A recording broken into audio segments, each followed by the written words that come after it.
All right, this is April Career Conversations. I am Coach Karie, and today we will be talking about knowing your worth plus tax. These conversations are meant to help the everyday job seeker or just the everyday employee make sure that you're able to bring your questions and that you have a pen and paper to write down anything. We do have a lot of valuable speakers on the panel who have many years of, of experience.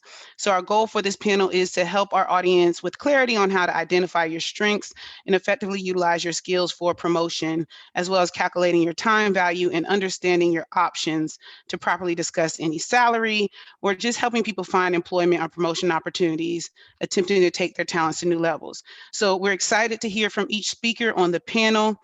And just to go through a run of all the speakers, we have Sabrina Alvin, who is the Atlanta site leader for Amazon Music and Digital Services. Sabrina is highly experienced in career counseling as well as a certified career coach who understands the struggle to identify career direction, conducting an effective job search, and just a strategic career plan. So she is trusted as a business advisor as well as the CEO of Hello to Hired, which is where we are hosting this event.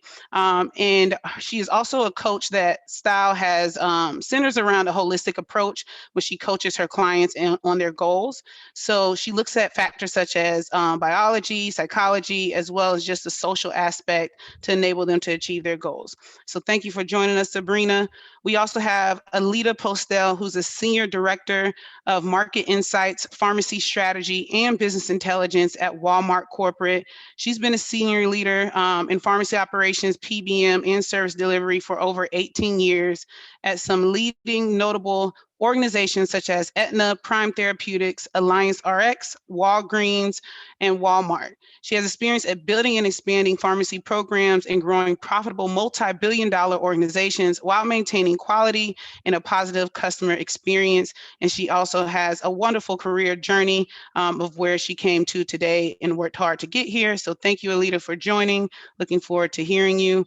And then surely, last but not least, representing for the males on this panel with a lot of knowledge, we have Hobart Ruffin, who is a sourcing recruitment manager for Compass. Hobart was a senior recruiting leader at Amazon Web Services and recently made a successful pivot and is now a senior sourcing manager, or excuse me, senior recruitment manager at Compass, with several years of in the industry, serving as a recruiter, a hiring manager, a trainer, a coach, and he's developed very successful employees along the way. He's also a certified career coach and has worked across many well-known organizations and is passionate about people, culture, diversity, and career alignment. He has placed over 500 people across technology, manufacturing, real estate, and the oil and gas industry. So again, welcome Hobart and welcome all of our panelists. I thank you for giving your time for this hour and even being on camera, because a lot of people don't want to be on camera, especially late in the day. So thank you. And I appreciate all of you. So with all of that, I do want to go through each one of you and give you a chance to introduce yourself. And then if you can give a little bit about, your career journey, just something briefly, thinking through your career journey, what's one or two things you learned that are key to increasing your value, whether personally or professionally? We'll start with you, Sabrina. You're on mute. Yeah, Okay. Karie, thanks for having me and thanks for hosting this evening. A few of the things that I've learned over the years is being able to really tell my story, being able to dive deep in what I've done and being able to explain to hiring managers and leaders and directors and executives what I've done and what my value is for the corporation. And then ensuring that it's a win-win, right? There are two sides to an interview. I have to make sure that I'm interviewing the company as well as them interviewing me, and that it has to be a holistic match before I'll say yes. Thank you, Sabrina. Hobart, if you want to answer those two things, what are, in your opinion, professionally or personally? Yeah, I think for me, it's three things, and I know you said two, and I tried to make it two, but it's really three things. It's learn as much as you possibly can, be forever curious, be bold in your asks, whether that goes from compensation or support from a manager. Be as bold as possible in your ask, because you never know what you can get unless you ask. And then the last is maximizing your strengths. Whatever it is that you're good at, spend your time there. because that's likely where you'll enjoy yourself, and it's also likely where you'll be able to make the biggest impact. Those are the three things I'd say I'd take away. Those are good. I didn't expect anything less from you. And Alita, what about you? For me, what I've learned over the years is, number one, don't be afraid to make a lateral move if it means that you're going to learn from that move. People are afraid for lateral moves. They don't understand that the value in a lateral move can be growth.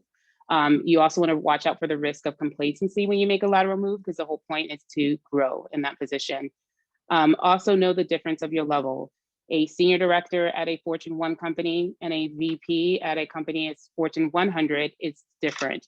So understand what you're walking into, understand the difference in that role. And then the other thing that I would look for is when I look at a job description of a role I want, I assess myself for those gaps. And if I do have a gap, what do I need to do to personally get there to close that gap? So I assess myself against the role that I really want.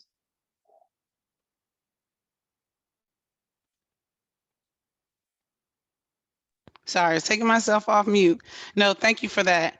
So with that, we're going to begin the roundtable discussion with a few questions, and then we'll get into some audience questions as well. So if any of you have a question, you can raise your hand in the queue, or you can also ask it as well. We will be monitoring that, and we could take some questions.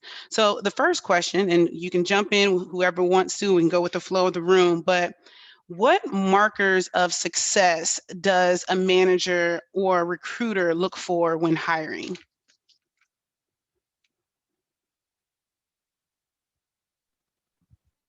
So for me, if I'm hiring someone, I look at the length of time that they've been in their position. And if they've been at a company for several years, what is their path, right? How have they moved up within their role, and what have they learned along the way? And then one important question, you always hear it, what is your strength? But I also will ask, what is a weakness that you have, and what are you actively doing to work on that weakness? Don't be afraid to express your weakness, because to me, that expresses growth. If you come in there and you're like, I'm great at everything, then I'm going to question, are you really that great, right? But do you identify your own weaknesses, and are you actively working on those? And give me at least something tangible on what you're working on. Yeah, for me, the markers I look at is what skill sets you picked up along the way. Because I talk to a lot of candidates who are wanting to pivot into technology. So I'm always looking at what skills do you have right now, and what can you bring to the table right now. A lot of technology, there's a lot of opportunity in technology to pivot, but we're usually looking for subject matter experts at what you do today, and having my candidates be realistic about what their roles are and what they can bring to the table. I'm also, looking at the technology skills. I'm looking at how their pitch and how they can articulate what they learned along the way, and then how they dive deep, how they really explain their roles in their previous positions, and some of the skills and some of the ownerships and things they've taken along the way. So. Yeah, I would say for me, and I'm sorry if I interrupted before, Karie, you had an opportunity to follow up with what Sabrina mentioned. I would say as a person, I'm generally speaking extraordinarily analytical. So I am almost always looking for metrics, right? I'm looking for something you've done. Can you walk away from what you've done and then quantify it? And I think that if you struggle with that, it's, can you get creative? In any job that you have, you should be able to say, this is, and there's a second part, the impact that I made. And I think from just a business acumen standpoint, it's good to go to work every day and be good at your job. But if you don't understand the value or impact your job has on your organization or your customers, there's an opportunity there to close gaps for yourself. So that's really good that you mentioned that, Hobart. So moving into what you just said, what are some strategies that will work best when actually communicating your value, or whether it's a performance evaluation, an interview, a manager, but what are some strategies that work best when actually communicating that value? I think if we're specifically talking about during the interview process, it's okay to humble brag, right? It's okay to mention that you were top 10% in whatever lane that you operate in, or that you received high marks in your performance review, because that forces a follow-up question as to why. And it opens an opportunity for you to discuss what forces you to be a little different. Yeah, if we get to the point today where we talk a little bit about resumes, it always sticks in the back of my head how people will write a resume that tells what they did, but not how they did it, right? I performed admin functions, right? Like, so you're almost regurgitating a job description. And I feel like that's a miss, right? Like, what did you do that was a little different? And I think that anytime you're in the interview process or you're discussing something with a potential hiring manager, you have an opportunity to talk about the impact that you made. I want to chime in there too. I think Hobart makes a good point. If you're really tracking your goals and your success within your current role, your goals should be measurable. So what are those goals that you're setting for yourself? And that translate into your resume. So not only do you have the proof, right? But that's also another way to hold your leader to making sure that they're judging you on your performance based on proven results, and then taking that and also being able to express that during your interview process. I love when someone can bring me, I've done this, right? And they have the numbers, they can show me where they've made an impact and they can articulate it. Just having that number on a page doesn't mean anything to me if you can't express to me the steps that you've taken to get there. So I think that's a great point. Sabrina, did you want to add anything? No, those are all great because, numbers are great and they tell your story, and being able to, like Hobart mentioned, and so Alita, being able to really articulate your successes. And I know Hobart mentioned a humble brag, but I know as BLNA candidates, like ourselves, we always look at bragging as something that's wrong and boastful, and something's wrong with that. But I won't know your successes unless you tell me your successes, right? And so you really have to really brag on yourself and tell me what you've done and what makes you different and how do you stand out versus the other candidates that I've interviewed. And I want to touch on a piece of that of what Sabrina said. As you're bringing those successes and you're bragging yourself, also keep in mind that the interviewer, the recruiter, or whoever you're speaking to, they do not know your terminology for your company. So don't forget to, briefly kind of break down the situation, especially if you're in an interview, kind of break down how the structure of the organization works, how the pieces kind of fit together. So when you tell them your story, it makes more sense. You give them some context. So make sure you do that as well before you brag on yourself, because sometimes we want to brag with you, but we don't know what something means within your organization. So give some clarity around that too before you tell your story. So from there, what should employees, job seekers, contractors, anyone looking for work keep in mind as they may be evaluating any job offers right now?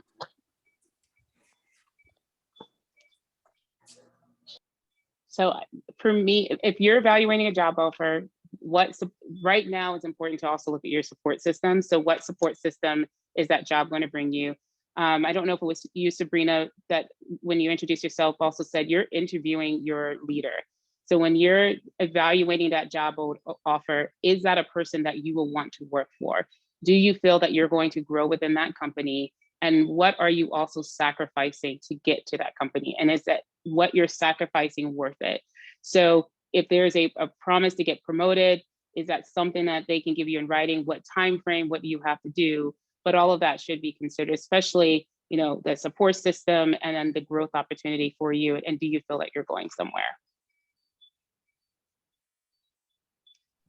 Yeah, I would definitely echo what Alita said. And I would also, in these times, find out even before doing the interview or with the recruiter, what's the culture? Will I fit in that culture? How does that culture fit with my background and my beliefs and my morals and my values? That's really important these days. I mean, we hear a lot about companies being more accepting and wanting to, have more diversity within their organization. But what are they doing with their internal staff to show that, right? Was it just the marketing pieces that they're doing because of the sign of the times? But what are you doing to retain and maintain your internal employees so that they can feel, they feel safe and they feel like they can bring their whole selves to work? And so really trying to maybe having a conversation with someone, if you're in an interview or had an interview where it wasn't a diverse panel, which tends to happen sometimes, maybe asking to speak to someone that looks like you, a female or someone Black or Hispanic or gay or lesbian or whatever the case may be,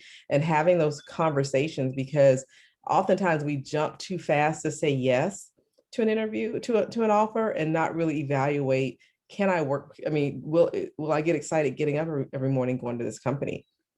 And so that's important too. And I ask, have my candidates really evaluate that in the process, during the interviewing process. Don't say yes right away, but look at the company holistically, and will it fit within, your scheme of how you want your life to be. I think that's such a great point that Sabrina made, considering the fact that what Karie mentioned earlier, like I did transition out of AWS into the company I'm currently in about 2 months ago. And part of the value of being really well networked, right, reaching out, connecting with people, is that someone that I placed within AWS actually had personal contacts that were within the company that I now joined. So when I reached out to them, I saw her as a mentor. She's incredibly smart, really well thought out and strategic. And she said, hey, I will ask the people in my network what they think about the company. I won't mention anything about you. I'll just get direct feedback about what they've loved or disliked about working there. And that definitely made a difference in me ultimately deciding to accept the offer, because there are things that you should be concerned about outside of compensation, right? Work-life balance, growth, balance, right? A good work environment. And all of those things sort of cleared my checklist from sources that didn't know that I was interviewing, right? So they weren't making an attempt to try to sell me on the company. It was just their honest feedback. And I think that using those avenues to really, to Sabrina's point, get a holistic view of an opportunity, extraordinarily important. That's really, really good, especially while many are having so many conversations about prioritizing that personal value in their job search. So that was really good advice. I hope all of you are taking note on that non-monetary lens of things, not just the money value, but as Hobart said, he made a pivot from an organization. I speak to people all the time. I want to get into FANG. I want to get into FANG. And those of you that don't know what FANG is, that's Facebook, Amazon, Apple, Netflix, Google, are your top companies. Tesla, there's some other ones that could be added to that list. But it's not just about the name of the company. You have to look at the culture, the team, the respect level, the interview process, just different things that you wanted to take note of. What will your responsibilities be? What does PTO look like? What's the long-term investment? What's the future of the company? What's the vision of the manager? Just many things, especially in the midst of the pandemic. What are their plans with COVID? So there's a lot of things that you want to make sure that you are asking, as has been mentioned on this panel, as you are interviewing, making sure you're interviewing that company as well to get these questions answered. Don't just get excited even if that offer is given to you. Get excited about it, but take a minute. Don't ever accept an offer that first day. You want to give it a day, and really think over and make sure that it aligns with your values. So let me add one go more ahead. thing really quick. And especially when we're all in recruiting or hiring manager roles, and so we're speaking. But if we were on your side, just know that the people that we're speaking to, once you have an offer, chances are slim and none that they'll rescind the offer because you asked for these things, right? Because it's part of who you are. So a lot of people get afraid. I don't want to ask that. I don't want to offend the company. I don't want people to get upset. I don't want to lose this offer. You will not lose the offer because you asked those questions. And if you do, it's not a company you want to work for anyway, right? We expect you to ask those questions, and we're prepared. We should be prepared for you to ask those questions. It's really hard. What you have to get is you're a commodity, right? Finding great talent is very difficult for us. So once we pull the trigger and make an offer for you, we're going to do everything we can in our possible to make sure you come to work for the company. So never feel intimidated or afraid, or like I can't ask this question, or they're going to take the role for me, or I may not get the money I want. Ask questions. I told my people I coach, it's at a point where we need you more than you need us. So you have to really own that at this point in your career, right? The window's open for you to ask whatever you need and make sure you're supported, as Alita said, and things are in writing. If you have promises that they said, promotions or increased salaries, get it in writing. If you can't get it in writing, maybe you need to walk away, or have talk to a coach and see how you need to, to move forward with that. Thank you, Karie. Yeah, no, thank you for that, Sabrina. Definitely valuable information. And so from that, just given the current times that we're in, many people, they are looking to pivot. I even have some questions in the chat that I'm going to ask all of you. But in general, what are some tips for people looking to take roles in either a new department or some people trying to pivot into tech or any kind of corporate environment that isn't used to a corporate environment? If there are any just tips that you can think of to give them that comes to mind, what are those? If I could jump in here, because I kind of love this conversation. And it's something that I learned the hard way before I was in recruiting. And then something that I try to articulate to all my friends, family, people that I coach, anybody that'll listen to me. It's that your greatest point of value is where you're an expert, right? So when I recruited in manufacturing operations, if I were recruiting an executive director of a location, right, managing 500 people at, let's say, a food manufacturing site, and they said, I want to be over 6 or 7 plants. Well, the problem with that is that you're not currently over 6 or 7 plants. And so there's probably a 10% chance someone is going to say, hey, come do a job for us that you've never proven you can do before, but we want to pay you a bunch of money to come do something exploratory. Instead, the idea is if you're capped at your current company and your current boss won't leave, a good pivot may be moving those skills somewhere transferable where you have an opportunity to grow. Or like myself, how I got into recruiting, I was in sales and retail management, which agency recruitment is very strongly related to sales. So I was able to take my sales skills and pivot those into something else. So you want to think about, where is my skill set strongest? Then how can I take that strong skill set and find another place that needs the skill set that I have so that I can ultimately grow? My long-term goal was always to be a recruiting manager at a corporate organization when I started an agency, but it just took a while to get there because it wouldn't have made sense for someone to take me out of retail management and immediately make me a hiring manager in corporate recruitment. So those are my thoughts, at least. I love that what he's saying there, because start thinking, how can you be of value in a post-COVID world, right? So many companies right now are really trying to manage through COVID, but then there's new trends that have evolved. So how can you take what you're seeing? How do you look at those trends and how do you apply it to your company? And where can you apply value there? So for example, if you were a company that was just used to brick and mortar, people had to come into your store.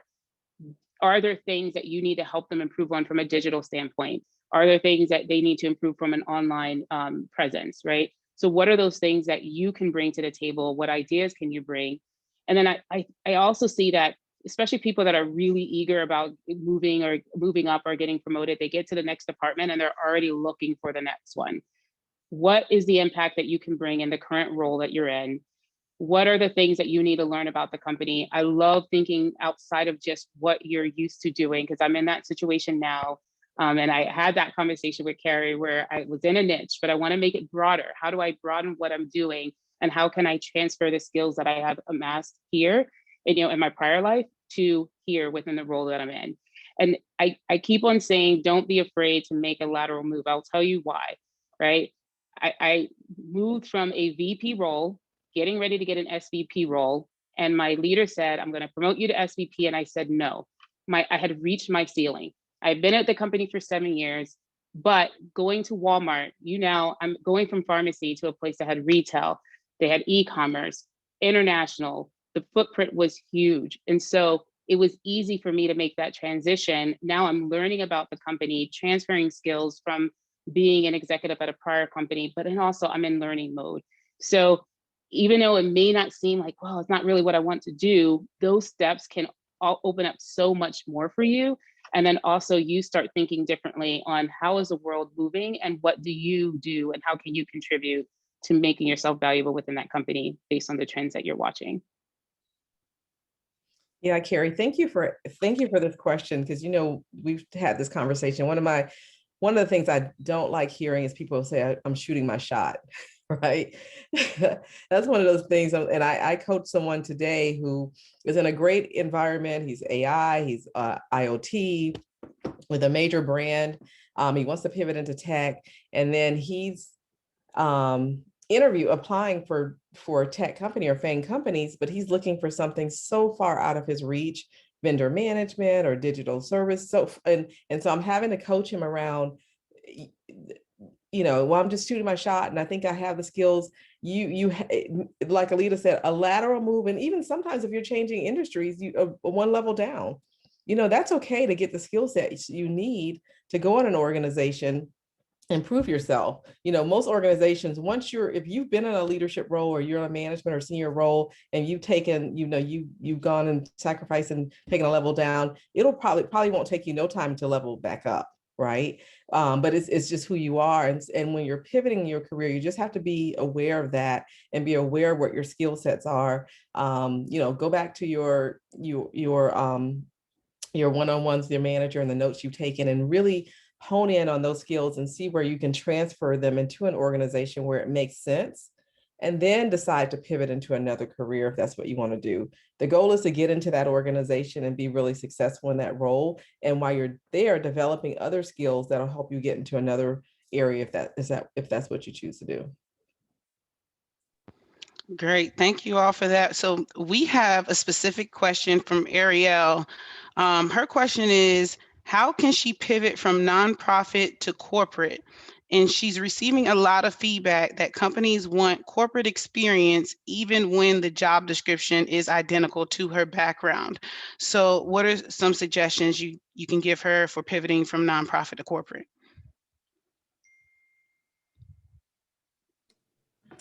I would actually say that the easiest pivot is to look for a corporate role. And I know this sounds like almost the question itself, but look for a corporate role that is partnering with nonprofits, because what they'll see you as is the SME. And what I learned through the tech companies that I've worked with and the companies I worked with previously is that when you are inside the organization, a company is a lot more open to taking risks on where your career will go when you join the company. So once you get on board, basically working with your old self, right? Then you have multiple avenues within the company to shake things up. Those opportunities may not be as frequent. I would also say take opportunities to network as much as possible with the people within these companies, because if you build the relationships and have the conversations, oftentimes those doors open up for you. I have an example of this from my own recruiting career. I'll try to get through it very quickly. We were trying to diversify our pipeline for a very specific type of business development role in private equity, where there were just not a lot of what appeared to be on paper viable female candidates, in all honesty. But the truth is that the business wasn't as open to taking risks. However, one of our senior leaders ended up going to a meeting where he met someone who talked to him and had a conversation. And then he followed up with me and he said, hey, reach out to this lady. I met her. She's amazing. I pulled up her LinkedIn profile. It's basically blank, right? It just said, these are the companies I've worked at, nothing about the jobs that she's done or any details. And I showed him and said, see, this is the importance of having a conversation with someone before simply rejecting them, because you don't know what you're getting until you talk to a person. So that to say all of that is relevant to go to places and network with people, because you may one day meet the person who is then hiring into the roles that you're interested in. Because if the skills truly are transferable, you'll likely end up landing in the right spot. It just doesn't necessarily land on the recruiter who's looking at the background, because they can't see the transferable skills if you're not telling the story on your resume. Sorry for the long-winded response. That was great. That was great. I was going to add to that, but you did it. All of that is important. And as you're transitioning, it's important to remember you may know your story, but the person reading your resume doesn't unless you tell it correctly. So making sure you're articulating that. And something, Hobart, you said in the very beginning, look for roles who are partnering with nonprofits. So just not trying to go from nonprofit to corporate, but look for roles to where within the role you're working with nonprofits or teams or maybe colleges and universities to get your way in that SME route, because that has happened to me many times before as well. So excellent advice. Someone else, Vivian, she had a question. What percentage of the job description should you meet? And is it okay to apply for a job that there are a few skills you do not have? Yes. To your second part, 75% is a good start. If you cannot meet 50% of the role, do not apply. You're setting yourself up for failure. And that 25%, those are skills that you need to be able to learn very quickly. So being clear, if you are trying to pivot from let's say retail sales and you want to go into e-commerce, for example, and they require that you're able to code and build a website and you've never done that, and that's part of the 25%, that job is not for you. They have to be skills that do not require a long time for you to get there, or you can learn on the job. So at least 75% is my marker. If it requires some type of certification or schooling that you don't have, you will have to go get those things. But do not go for a role that you cannot get those things quickly. And I want to add to that too, from a technology standpoint. I always tell candidates, don't read the job description first. Read the basic qualifications first. The basic qualifications will tell you if you can do the job at the level that the company's looking for you to perform. All right. So the basic qualifications are usually 3 to 4 items, but they're a list of things that you really have to be successful in this role. So I usually tell candidates, if you don't have 100% of the basic qualifications, keep it going, right? You can have 75% of preferred qualifications, as Alita said, and make it work. But the basic qualifications, at least in a technology company, is really what we're looking for you to do and how we want you to perform. Because what I've heard is people read the job description like, I can do that. I can do that job. I can easily do that job. Well, if you don't have the basic qualifications, you can't perform at the level that we're looking for you to, right? And so I definitely concur with Alita. Only change I would make is the basic qualifications. You got to have those, and definitely about 75% of the preferred, and will get you in the door. And it has to show up, as Hobart mentioned earlier, on your LinkedIn profile is really key, and definitely on your resume. So people that have one resume and they keep shooting their shot with 20 companies with the same resume saying the same things, and you're wondering why you're getting the same results, that's no interviews, then that's why. You change and modify your resume, and your LinkedIn profile should be very fluid also to match the roles that you're trying to go after. I have like a really like deep feeling about this, and being the only man on the panel, I'm going to rip apart how because the statistics show that if a man is about 45% qualified for the job, he will apply. And most women hold back if they don't feel like they're more than 90% qualified for the job. So I'm actually going to take the requirements from both Sabrina and Alita and say that if we could scale back to maybe 60% for as many of the women who are on the call as possible, because you are probably suffering from some form of imposter syndrome and like stepping yourself back anyway. And I'm telling you from the applicants that I see, that I know for a fact that there are dozens, hundreds, probably even thousands of men applying for jobs every day that they are nowhere near qualified for, where there are a considerable amount of women who are more qualified than the men who are actually applying for the role. And on the other part, to piggyback on what both of you actually said, is that would you walk into a stylist who would look at your hair and then you tell them, this is what I want to do, and they say, yeah, I've never done that, but I could do that. Like you can sit down, let's try, right? If you wouldn't be willing to do that, then why would a company say, I'll pay you $150,000 to do this job you've never done before, cannot prove that you've done, but because you read the description, you said you can do it, so let's just sit down and try it. So I do think you want to be sort of strategic about your approach, but if you feel like you're probably 50 to 60% qualified, go ahead and apply anyway. The worst that's going to happen is that no one's going to contact you, and if you didn't apply, no one was going to contact you. So those are my personal thoughts. And to tag just off his last statement, if you don't get the job, find out from them why and what skills do you need to gain to get the job, because that's a good point. And just to give you a little lens into basic qualifications and preferred qualifications, as a leader, those basic qualifications are meant to weed out the people that we know do not qualify for those roles. So I do agree with Sabrina. The basic qualifications are really important, and the preferred are really, really nice to have for us. And it's really what we want. But we're being told that we have to look at the basic qualifications to be fair to everyone. So if you know that you can meet some of those preferred qualifications, call it out, have those words on your resume. But those basic qualifications is what we want. The preferred is what we really want. So making sure you're looking at the preferred as well. That was a great question with some great answers. So I hope you all are taking notes. Very helpful information. Going to another question. I know we briefly spoke about this when looking at an offer, but what are some things that we should be asking for when negotiating? And some of the things they listed was PTO, sick time, leave, tuition reimbursement, 100% health coverage, stocks, bonus. Seems like most of it is listed, but is there anything else y'all can think of that is missing from that list? You can negotiate PTO. Don't go with the standard. People will tell you you can't, but you can. And I chime in here because relocation. If you can, so some companies will tell you they want you to relocate within 60 days from the date of hire. Other companies may give you a year. Relocation is important. You have to know, can you live in the city that they're relocating you to? Do you have the appropriate resources for your family? Do you have kids that have special needs, schools? So make sure that's covered in any package, right? The other thing is remote work is in.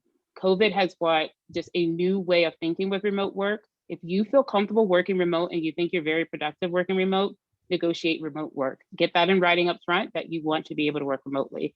People tend to forget about that. They just assume, well, the role may allow me to work remote. Put it in writing.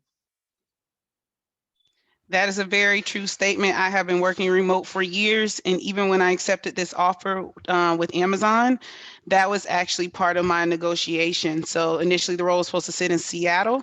I do not reside in Seattle, and when I got the offer letter, I asked for remote. Then they put it into the office of my location, and I still pushed it back, and I asked for the actual address of where I was located for remote. So there's certain things, that you can't ask for. For me, in my situation, I knew driving to the office was going to cut 4 hours of time just because of the commute of where I'm located that I could have used for work and family and work-life balance. So that was important to me just as much as money was. So there's certain things, like as Lita said, that you can negotiate. Now, another question that was on here is, how do you address the question of what are your long-term professional goals? That was asked by Glorina.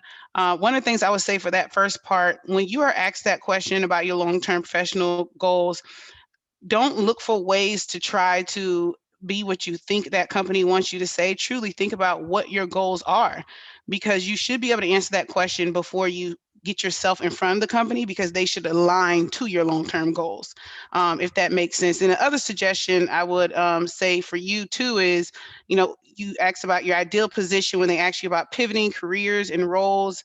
If you don't, let me read out loud better. It says your ideal position when you're pivoting careers or roles, but you don't have an answer to that question. So again, what I will go back to is if that role is actually the right role for you to be interviewing for, maybe you need to look at different roles to pivot into, especially if you find that that position doesn't align to your long-term goals. And I'm gonna see if anyone else wants to add on that before we go to the next question.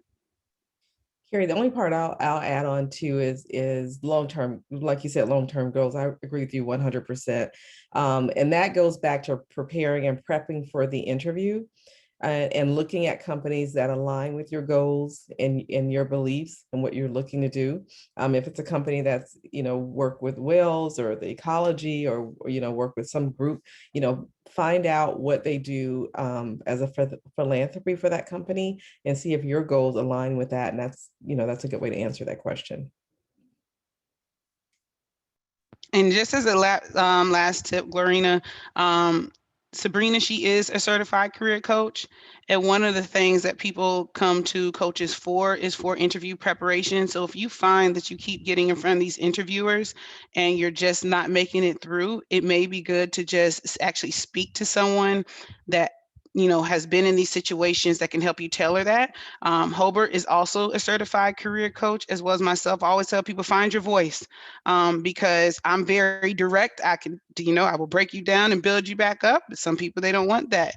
You want your certain voice. So find your voice, and I would definitely recommend getting in front of someone who can help you identify what your long-term professional goals are, but not just that, how to get to those, how to break it down in smaller goals, how to speak to it, how to identify it, and just how to identify the right roles for you. So that also comes within your job strategy. And then making sure once you do that, keeping in mind you're pivoting. So as you're pivoting, are you still telling the right story on the outside in the midst of that transition? So good question. Next question that we had was from Michelle. How do you identify the core skills that are transferable and enable you to pivot into tech?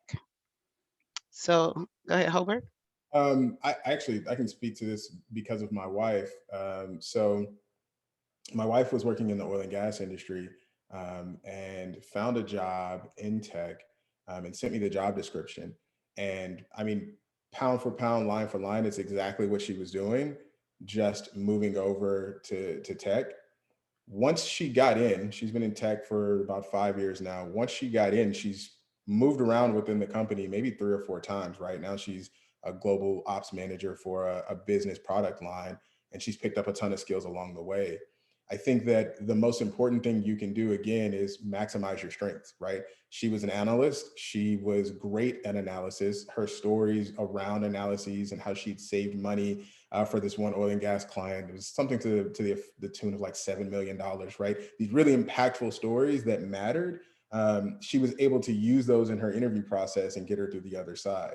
So typically what I say is, and I think that this goes back to something Sabrina said earlier, is you can't right now be an admin for a specific division of your company and look to get in as a web developer, right? Like don't hurt yourself trying to stretch into a lane that's not going to be comfortable, because the expectation is once you get the job, you're going to be able to be effective from day one. So it may take a little more time, it may take a little more patience to look for the right role in order for you to make the transfer possible. Not every role has a parallel, right? And so along the way, you may also have to, I guess going back to something I said earlier, learn additional skills. What certifications can you pick up? I had a friend who I went to college with who reached out to me. She's been in sales for a number of years. She said, I want to get into sales and in the cloud, right? Like I know the money's a lot better, all of these things. And I said, well, have you thought about taking your associate solutions architect, right? Like, do you understand the complexity of the cloud? And once we began down that path, she realized it wasn't necessarily for her, right? Because she's not interested in the depths of technology. And the thing is, in order to be effective at a technology company, you have to understand what's actually happening at the technology company, right? And so if you don't understand the business you're trying to get into, is it really the right business to get into, right? Like because if it's a money thing, there are other ways to get to the money you want without necessarily trying to go directly to where you believe the money's at. Yeah. That's good. That's good, Hobart. Anyone else wanted to add anything? All right. So another question that we have from Ariel is in regards to cover letters, are those optional and is there a benefit to submitting one? So I will let everyone take a turn answering this. In my opinion, I do not read cover letters. I'm more concerned about the meat of your resume. So I'll let everyone else answer. I'm ditto for Karie. I do not read cover letters. When people are asked, I just don't read them. Yeah. I don't read cover letters either. Your bio is more important. Spend your time and energy creating your bio. That's more important. Yeah, I'm going to agree. Unless your cover letter says something incredible, like you spent 6 years in Egypt helping little children, and like it has made you want to make a greater impact on the world. Like if it's not something that's going to mesmerize me and get me lost in how phenomenal you are before I start reading your resume, it's probably not going to help. All right. And then Omar asks, can you fulfill some of the basic qualifications with education, such as certs or a master's degree, if you lack the work experience? I will start, not all the time. I'm sorry. Some roles, I would rather hire someone that has the experience and then got their degree along the way versus someone fresh out of college, unless you're going into some college program. Because most times when it comes to tech, when we're looking for someone, they've had to have that experience. So I would not agree with that. And this is a really good question, Omar, and it's a one that comes up a lot, and we hear it a lot in some of the rooms that we're in. I agree with Alita. I mean, if you don't have the experience, the certification or another degree doesn't give you more experience. I mean, it may possibly get you an interview and an assessment, but if you can't pass the assessment or you haven't actually worked in the role, And, it doesn't move the needle for me. So yeah. Awesome. And then we have a last question from Mrs. White. She said, is there any tips to getting into education technology if you're coming from the education space, moving into technology? Yeah, I personally on my end, like I know ed tech is a huge thing in a lot of the SaaS and infrastructure based companies, but I think it would go back to the same point from a moment ago. Have you begun to look at the certifications that are possible in the lane and technology you want to get into, and started thinking about how your experience in education can tie into that? Because the educational part, you're completely well-rounded, you likely understand everything that's necessary. It's the technology piece where if you don't have that knowledge, you won't be able to marry the two, right? Because the ideal person in the job that you're probably looking at is going to be someone who's doing that job just at another company. So let's say if you were looking at a job at Amazon in ed tech, really Amazon wants the person who's at Google or Microsoft or Oracle who's in ed tech to come over and close those gaps. So you have to begin to be competitive with them, right? Do you understand the technologies that you're going to be working with? And that shows the type of forward motion that may get a company interested, but there'd still be a gap from like a practical application standpoint. And Yeah. then also, oh, sorry, go ahead, Sabrina. All right, no, you go ahead. Really quick, difference between facilitator and content builder. So when I think about education and training and learning development programs, there's a clear reason why I see a lot of educators are better off in facilitator roles versus content building, unless you're able to show that you can marry the two. So just kind of think about that as well. Yeah, I want to add too, a way that you can consider pivoting into that is because education has IT, right? And so you're always implementing and you're putting in new systems and processes. Then if IT is an area you want to pivot in and you're teaching, because ed tech is, like Hober said, is a really hot area. So then why don't you consider maybe talking to or having conversations with the technical trainers that are in education and figure out how they got into those roles. And there may be a way for you to pivot because you have the training and development skills, pivot into a trainer ed tech in education, and then work in that field for a year or two, and then transfer that over to a tech company, right? So you look at your surrounding, the lay of the land where you're currently working, and see how you can develop and gain a skill, have some certifications, have some experience that you can eventually transfer into a technology company. And that would be my suggestion. Awesome. And then to round it off, the last question of the evening, and this coming from myself, to close out, what are some conversations that current employees can start having now with their manager to set themselves up for promotion or merit increases? So we talked about how you understand your value and things, you can do to get there, but what if we aren't there? What if we haven't developed all those things and we're starting from scratch? What are some conversations we can start having to help support those things to set us up for promotion and merit increases? I love this question because people usually wait to the end of the year when they're having their evaluation to say, well, I don't understand why I'm a 2 or a 3. Know what is going to get you. If you're okay with being a 3, that's fine. And a 3 is not bad, right? A 3 means that you're doing everything that you should be doing to meet expectations in your role. If you're looking to be a 4 and a 5, have clear dialogue with your leader. What is a 4? What does a 4 mean in your company? How do you take words from a page and put actually action around it? And if you really want to be a 4 and you need their support, understand what training and support they can give you to get to that. So don't wait until the end of the year, really understand the role and where you're going, and have that dialogue with your leader to get there. One of the things that I loved about my time at Amazon is that although it is a very tough place to work, I grew a lot professionally though, and I met a lot of really great people. There is a ton of transparency on what it looks like to get to the next level and like what your job description is and your role. And the question you're able to ask yourself is, am I doing these things, right? Like you can actually highlight them on a sheet of paper.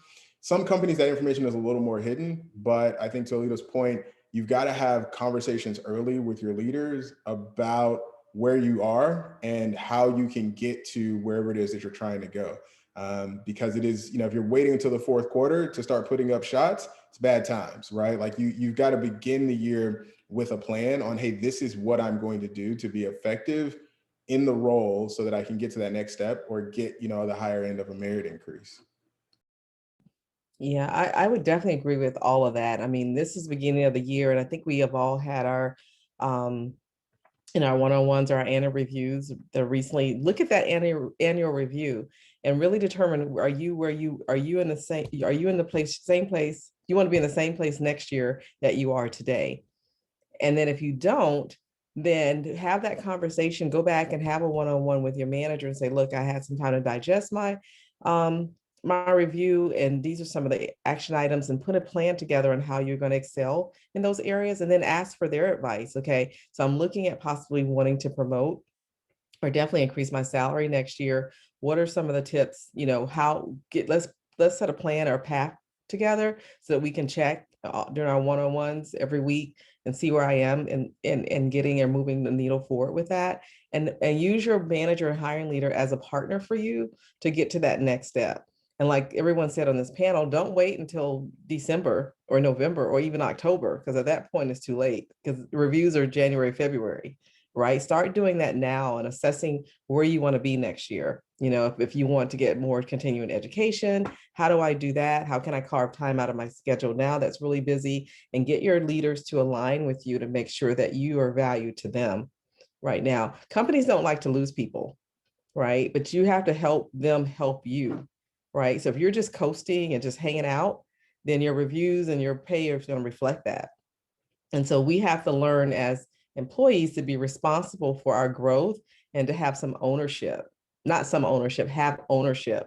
I had a leader always tell me, and I remember this, I tell this Karie all the time, I own my promotions, I own my career, right? So if you're not where you want to be today within your organization, then you have to look in the mirror and say why. It's not your manager's fault. It's not your company's fault. What do I need to do to get to the point, get to the place where I want to be? I 100% agree. And one thing, just note what everyone said. You have to have a plan. Be intentional when you show up to these meetings with your managers. Don't just ask the question, how was your weekend? Did you have a great week?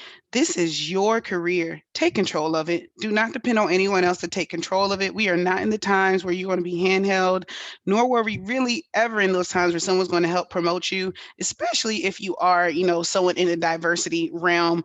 So make sure that you're advocating for yourself and you're building a plan for yourself. So if no one else is making sure that you're on that track, at least you have that paper. And like Sabrina said, if someone else can't value you where you are right now, then I'm sure there's other people that will, and you'll have that documentation ready and prepared when it's time to interview, because you know your story, you know how to tell it, and you can back it up with the data and the facts. So with that, that was the last question of tonight. I appreciate all of the panelists and all of the people that were able to join and be able to be a part of the discussion. Thank you for the questions and making it a free-flowing discussion. I encourage everyone that is in the room, make sure that you connect with all of these people that are the panelists that took time out of their busy work schedule to be here today. All of them, they are on Clubhouse, they're on Instagram, Facebook, and LinkedIn, but professionally, I definitely recommend that you follow all of them on LinkedIn. They post a lot of great content and are professionals that you can mirror as you tell your own story. They obviously have done a great job doing it, which is why they are in the positions they are today to even give this advice. And again, Hobart is a certified career coach, as well as Sabrina. So I'll leave it to them as we exit to give you their information if you want to reach out and connect, as well as myself. I am taking on 10 mentors in the month of May. So if you are interested in mentorship, you can email me at coachkarie@diversitycareercoaching.com. I'm only taking on anyone who is Black, Latinx, or female or Native American at this time. So anyone that classifies as those type of diversity candidates, those are the type of mentors that I'm taking on for May. And other than that, to close it out, we'll start with you, Alita. I am going to steal what Sabrina said, and I think it says everything, and it's the reason why you're here. Take charge of your career. So sorry, Sabrina, had to steal that, but you're here for a reason. Take charge. Hobart?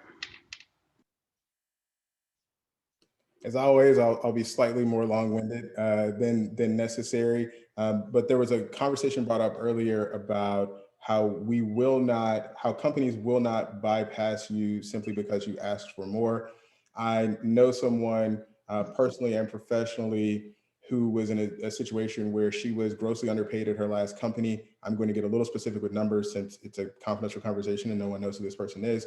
She was making about 400K, which sounds great, but her male peers were making about 600K. She got an offer at a competitor and was afraid to press for more, to press for her value. Their initial offer came out at about 650, and I worked with her to push the ask up to 800, right? Just to see what was going to happen. The offer ends up coming back at 735, but I think she walked away still happy. The point here is that people won't walk away from you when they need you. When it's time to pay that type of money to a person, if the talent was easy to find, then they would have just hired someone, right? When you get to that point, when you're at the offer, don't be afraid to ask for what you believe your worth is. And if it doesn't work out, if that company would walk away from you for asking for your worth, then it probably wasn't the right company. It's been an absolute pleasure. I do have a hard stop. Everyone, please take care, and I hope to connect again in the future. Thank you, Hobart. Appreciate you. And then Sabrina, close us out. Wow, there were some great comments. I go back to, we put a lot of, I put a lot of money and value on our outer appearance, right? Hair done, nails done, and haircuts and things of that nature. But we've got to look at investing in ourselves and our career. You've got to invest in the things that you don't know, right? And so, like Karie said, I'm a big advocate. You don't have to, book me, but I'm a big advocate for someone having a career coach to walk you through that process. I have a career coach and I'm a career coach to walk you through that process of the things that you don't know, because I forget things even for myself. In one of the things I have, my coach says is, you do this for people every day. Why do you need me? I say, because I need you to help boost me up when I go into those rooms too. So invest in yourself, people, just really take that time and invest in yourself, because as Hobart said, I have an example, someone who I career coached, and I know last week we tripled his salary. He was making low hundreds in his last role. Now he's making close to 350, almost $400,000 just by having a career coach. Right. So know your value and get someone to walk you through that process, to have those conversations that you can bounce off of, and the things that you don't know. Never, ever, ever, ever wing an interview. You can't wing an interview. 2 days is not enough time prepping for an interview, right? So prepare yourself, invest in your future, invest in what you say you want. And that's what I have to say for tonight. All right. Well, thank you everyone for joining. The session was recorded. The new session for next week has just been posted, so all of you will be the first ones to know about that, so you can sign up if you're available. That session will be going over career tips and tricks. It will be 30 minutes long, same time at 7 p.m. So make sure you bring your questions. That's going to be more of an open forum discussion.